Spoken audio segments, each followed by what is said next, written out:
Hi, this is Lissy on The Most Amazing You. Today we're going to talk about perspective, and not just anyone's perspective, but your perspective. So perspective is so fundamental at how we view and see life, our life. So perspective is a way, or our way, of looking at certain situations and interpreting those situations in our life, but it goes even further than that. We also will surround ourselves. Once you become aware, you'll notice that you surround yourselves with people with the same viewpoint or perspective in life. There is some brilliant work out there on the biology of belief, even the law of attraction, and making your thoughts work for you. So this is just the tip of the iceberg. You can go as deep as you want to on this and create even more awareness for yourself. There are loads of experts out there, life coaches, motivational speakers, books galore, that say your perspective determines your experiences in life, not your circumstances. Well, I couldn't agree more. So let me give you a few examples, and I'll use me as those examples. So these are some from just day-to-day, really basic ones, on how my perspective might have me acting out of fear in an everyday simple situation. So take, for example, I'm feeding one of my children, so my 7-month-old. So I'm feeding her raspberries or blueberries. I've got a white top on and I'm about to go out after I feed her. And I'm worried about being sneezed on, being coughed on, being splattered on, you name it. So I'm sure a lot of us have been there before. So what do babies do when they eat? They're determined to make a mess, whether we like it or not. That's just what they do in life. So perhaps I need to change my perspective on that and stop worrying about my top getting dirty. Maybe I need to wear the bib. Maybe I need to change my top. Maybe I need to feed her something white so I don't have to worry about trying to clean it off. Or I can just go with it. If my top gets dirty, my top gets dirty. That's what stain remover's for and the washing machine's for. Or here's another example. Say I'm dressed up nicely just because. I'm wearing jeans and my favourite top, and I go out to meet some friends for coffee. It's been raining a lot, so there's puddles and ditches everywhere and blocked drains. There's just water everywhere. I run really cautiously over the road to make sure I'm not going to get wet, which is almost impossible because it's been raining so much. So I leap over puddles, and as I do I slip and I fall in a puddle and splash all the way up my leg, and my leg is absolutely saturated. Well, now that I'm already wet, I stop treading with caution and I have a lot of fun with it. I might turn into like a bit of a child. It's been raining and it's likely that I'm going to get wet anyway. So now that I have no fear of the water, I'm just having fun. I'll dry and my clothes will wash.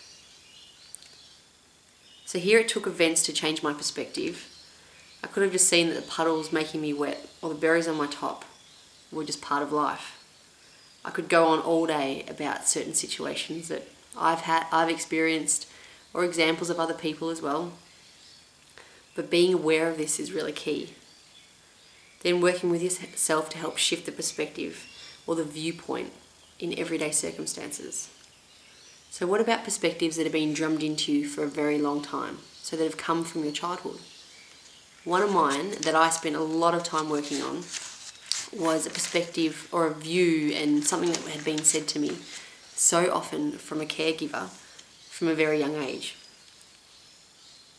I was told over and over again to never trust anybody except for yourself. Don't even trust me, Lissy. Never trust anyone except yourself. And this was said to me repeatedly over and over again. Well, guess what happened? I never trusted anyone but myself, which is a huge responsibility. So for example, I went out into the workforce. I never delegated work or shared the workload because I was the only one that was trusted to get the work done. I never had faith in relationship partners, or I'd always find someone outside of my family unit who was untrustworthy. I would actually seek that out in my life. So in my 20s, I had to really work hard on this, my young 20s. I had to really work hard on this to turn this around. And even now to this day, I still have to remind myself from time to time, because it's been deep-seated, I suppose. It's just been there for so long and was drummed into me at such a young age. It's something I have to remind myself about sometimes. But it's awareness, and I'm aware of it.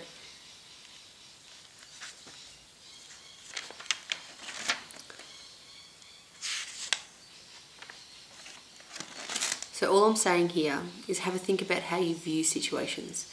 Whether there's something, very simple things like feeding your children, getting wet in the rain, making your hair curly after you've straightened it in the rain, for example, or something that's been said to you from a very young age.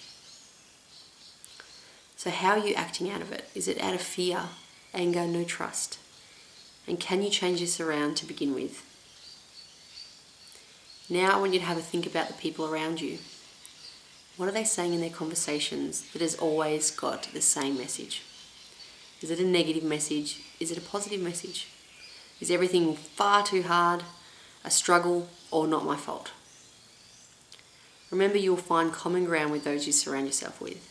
For example, I went away with a group of friends, my husband and I went away with a group of friends that we hadn't seen for quite a few months. And we used to always love hanging out all together. And after that, it was probably 6 months that I hadn't seen them for, just spoken randomly on the phone, and we all went away. And I just couldn't stand being there. There was just an energy zapper. I found them complaining about absolutely everything. And I just had to leave. I had to go for a little while, and because I felt like my energy was being drained out of me. And I had to go away for a while and think about, how do I rejuvenate myself a little bit from this? And then sitting there thinking about that awareness, I thought, that used to be me. I used to love to complain about everything.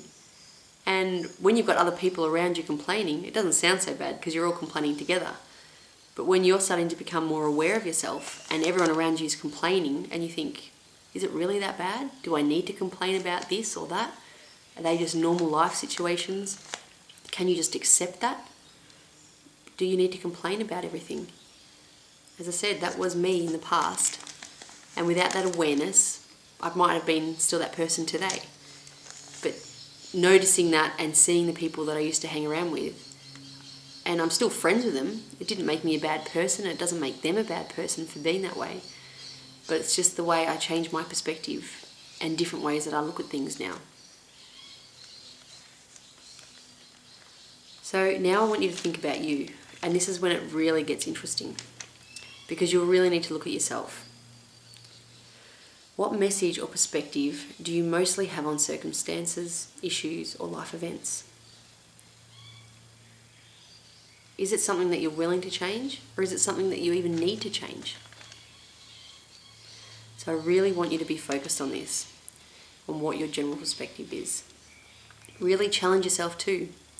If you have a life coach now or another supportive individual, once you've identified what that perspective is that you tend to get across all the time, once you're aware of that and you know you want to work on it, get that supportive individual to point it out to you so that you're even more aware.